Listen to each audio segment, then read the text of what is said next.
Yeah.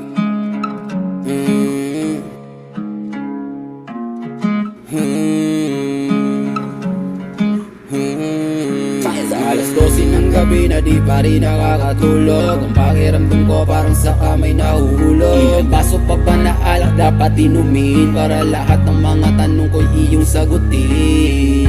Ilang dasal pa ba ang dapat ko nagawin para naman ako iyong mapansin? Hanap lang ba ang kailangan para kalungkutan ko ay aking malimutan?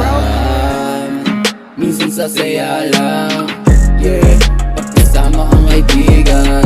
Pero pag uwi ng bahay para na akong kinakatay sa hindi mapigilan na kalungkutan. Bigla-bigla na lang napapayuko, napapatanong kung bakit ganito.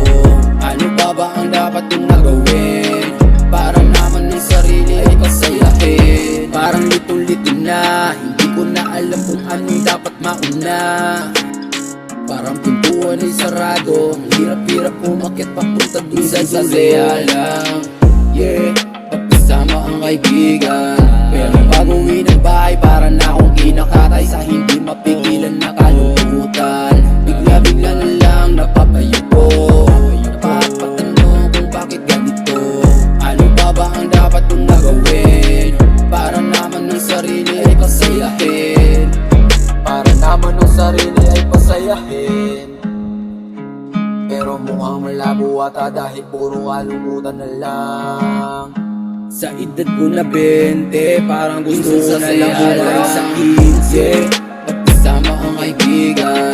Pero pag uwi ng bahay para na akong kinakatay sa hindi mapigilan na kalungkutan. Bigla-bigla na lang napapayuko, napapatanong kung bakit ganito.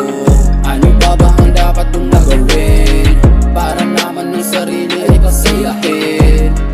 Para naman ng sarili ay pasayahin.